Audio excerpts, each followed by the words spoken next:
Welcome. Thank you so much for coming. A lot of heads were put together very quickly to make this evening happen, and I just want to thank the committee that was pulled together from the Friends of Gordonstoun Nova Scotia, Chris Williams, Sherry Lynn Williams, Jennifer Westman, Jennifer Diabin, my co-founder, friend, Patty Doucette Saunders. She couldn't be here this evening. Without you guys, this never could have happened, so thank you so, so much. Like I said, my name is Linda Hume Leahy, and I am one of the founding members of Friends of Gordonstoun Nova Scotia. We're a citizens group of more than 650 members. I don't know what that number is now. That's in less than a month, and if Patty was here tonight, she would say too, what happened when we just had a conversation and this happened? And it did, it just happened so fast. It started out as a discussion with friends, among friends, where we realized that there was no vehicle for citizens to express their support for the Gordonstoun Nova Scotia initiative. So we thought that opening up a conversation that included the citizens, the Gordonstoun team, and our newly elected Annapolis County Council would be an excellent way to find out how this initiative would benefit our community, not only financially, but socially as well. We're pleased to have developer Ed Farren here tonight. He reached out to us very quickly and provided us with the opportunity that presents itself here as an information forum to discover more about what Gordonstoun is really about. So how will this school have an impact on our communities? And perhaps more importantly, how can we have an impact on the school? This forum is the beginning of what I hope will go beyond just talk and turn into a relationship. I've had some discussions with the presenters here tonight. Richard Thorne, who's already kind of introduced himself, he's the interim principal for Gordonstoun Nova Scotia. And we also have here tonight Kate Cornell, who's Director of Development. And from talking to them and with Ed, I'm discovering that there is a keen interest in having more and more contact with people who can make a difference to the students, which after all is what this school is all about. And I personally am really excited about that relationship that's about to happen. The Gordonstoun team is thrilled to have the chance to start the process of building a curriculum which will integrate our communities, the area's history, and the area's diverse peoples. And with that kind of interest, I can only see this as becoming a stronger and stronger case for making this project a success for all involved. There will be economic spin-offs, yes, but the social impact will, I believe, be an enriching and positive experience for everyone. My wife Sandra is in the front row here, masked with a little spotty mask. The two of us taught together for 30 years.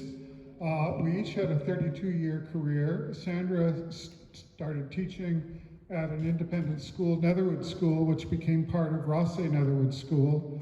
And I ended my teaching career for 2 years at Rossay Netherwood School. So symmetrically, but in between, we shared 30 years at St. John High School. And in the process of doing that, we introduced, based on the Bridgewater model at Parkview Education Centre, we introduced the International Baccalaureate program to St. John High School. When we entered the program, which is now 5,000 plus schools worldwide, we were school 320. So it was early days that Sandra and I have been involved over a very long career in curriculum innovation and implementation.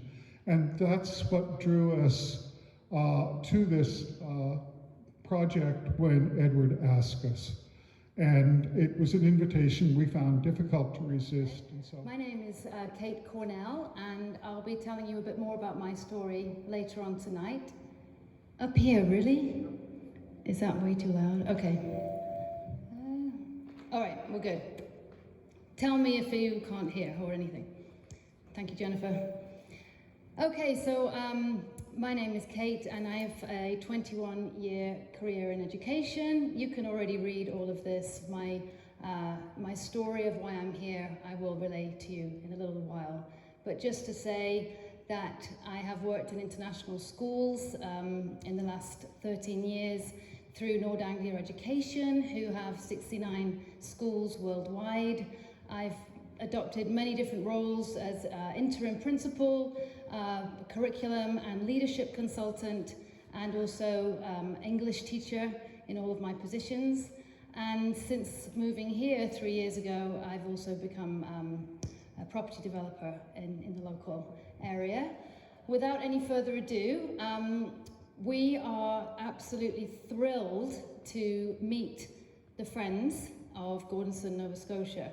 And I really wanted to make a point that in addition to updates this evening, and in addition to getting to know us, we really want to make your acquaintance as well.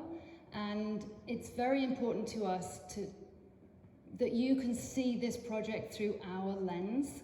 And although I know what a kitchen party is now, and this isn't it. And maybe we'll get to the point where we're having something closer to that and interacting a lot more. But we're not going to let COVID or the lack of intimacy here prevent us getting close to you, to communicating what we want to tonight. So thank you again. Okay, Richard, without any further ado, tell us about the journey. okay, well, and sometimes you meet an image you can't resist. And this is the image of the Spirit of the Ocean, which is a yacht owned by Gordonstoun in Scotland, and which they use as part of their educational programming for youngsters, because they have a strong part of their ethos that believes in the value of the team coming together to work for a common goal. And they take novice sailors and turn them, by the end of it, in grade 10, or 12 rather, in their final year, they turn them into world-class sailors.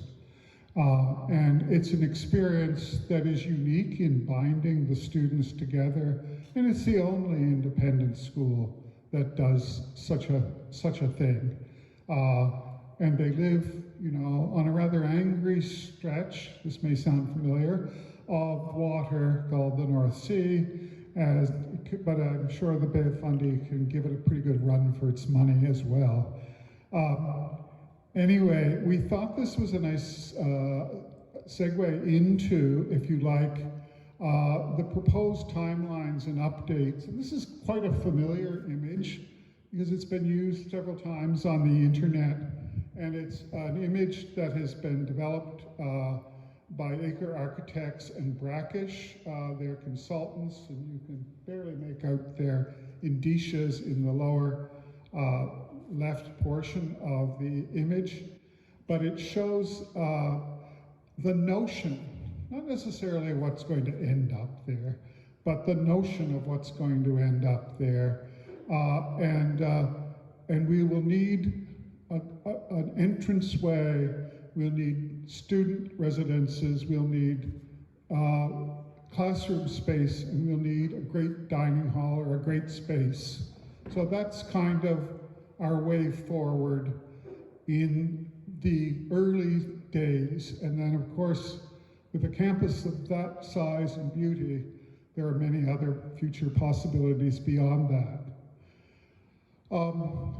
The campus design was meant to channel Fort Anne and the vernacular architecture along the Fundy shoreline, Fundy Rim, if you like, whether you're starting in Yarmouth and moving around to Campobello Island on the other side. There is a vernacular architecture for this region, And they, I thought, in that concept drawing, captured that notion very well.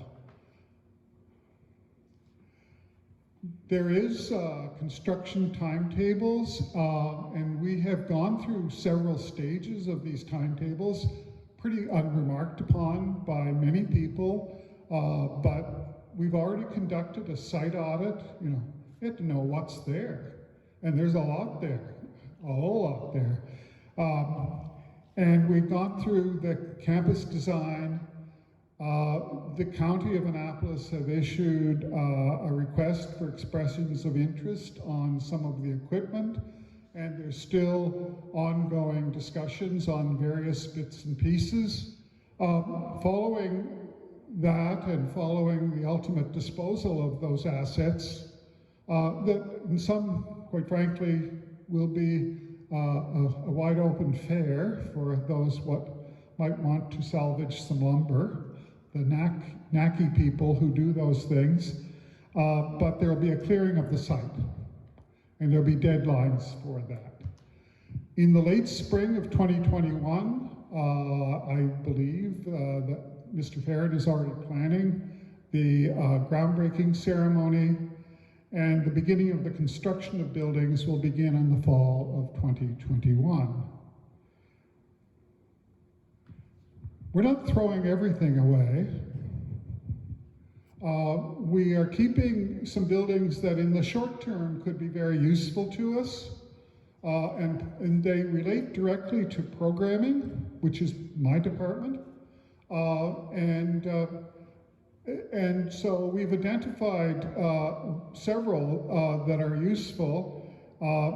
Two are in particularly good shape. That is the Kedged Lodge, Jake's Landing, and what's called the Sugar Shack here. But both are in pretty good shape. They both have really sound, tight roofs, but they'll need some remediation, but not a great deal. The bakery is in pretty rough shape. It needs definitely a new roof, and it may not be worth the cost of the saving. It's the least valuable. The largest structure is, of course, Kedged Lodge, and that still retains a great deal of, it's got a useful life for a while, without doing too much. The roof's sound, the building's sound inside, great storage place, but great place to use for programming such as a pipe and drum band, or fife and drum band, or whatever. I guess this is a pipe band. And we have a person who may be here, I'm not sure, because I haven't met him yet, Andy Kerr. Hey, Andy. Right. Andy is volunteering to help establish that pipe band. This one's kitted out, as you can see, in a rather muted version, probably the ancient Gordon tartan. Another building that is decidedly useful probably in the full long term, it's been there for quite a while and it's solidly built, is the Stone House. And it probably will achieve a name at some point, but it is a place where we see, I moved forward a bit too soon on that. It's a place where we see a possibility of using it in the short run for administrative purposes and meeting and greeting parents. It's very impressive, needs some minor restoration to do that. And it's a great place where we could involve the community in helping to restore the gardens, if there are keen gardeners amongst us, and I understand there are quite a few. Another place, and this is the last one I'm going to mention that we'd like to retain. This may or may not be possible, but it's the Round Barn. It's only one of 3 extant in the Maritime Provinces, and it would make a wonderful theatre in the Round. It just needs a dollop of money to bring it along. In other words, it needs a new roof, and it needs to be kitted out with lights that we already own, and sound system we already own, but we can put a small stage in there. We have the bleachers to go in there that we've hidden away. So it's useful for small string ensembles or small theater productions that require almost an intimate theater space. This one depicted is Lear. So that's kind of a useful aspirational space that we can see before you move over the valley and into the main campus, which is up where the parking lot currently is. The other buildings to retain, these are of less, shall we say, glamour, but it's the administrative courtyard. But as you can see, the roofs are quite solid on it, most of the structures, and there's a super carpentry shop in there, and all the gizmos that go with those sorts of buildings. Plus there's nice areas for vehicle storage, and there is the security center, which is the brown building depicted on the upper left. That brings us to campus employment as a future sort of update. With the assistance of Gordonstoun International itself, EA Farren and its agents, Odgers Bernston, and BBD of London, Gordonstoun Nova Scotia is offered a full range of service, which will currently result in the appointment of the founding principal for GNS in December 2021, not too far away. Together with BBD and all that parade of names, they will appoint the vice principal academic and the vice principal finance by September 2021. This core team, along with others, assistance of others at the discretion of EA Farren, will plan the appointment of the school's faculty, conduct the search for students, not surgeons. We have a few of those in the family, but anyway, and put in place the necessary requirements for the school opening in September 2022. In addition to these tasks, the founding principal will guide the team, and this is the real meat of the adventure, if you like. They will guide the team to develop the school plan, to define its mission, its goals, and measurable objectives that they can achieve over the following 4-year period. And that will introduce all 4 grades at that point. And lastly, the founding principal will engage with the necessary security already in place and other campus maintenance staff as required. And could I just mention that the founding principal, there is only ever one. And so it's an enormously important role.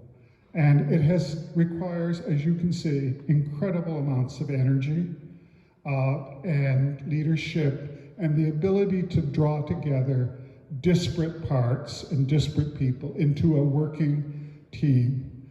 And that is a skill you just don't find anywhere, everywhere. I mean, you just don't find it very often. And last thing to say, on that score, the founding class. There is only ever going to be one founding class.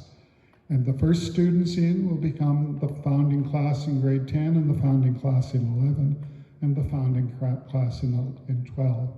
They are very special people. And we will husband them dearly and give them the best educational experience they possibly can have.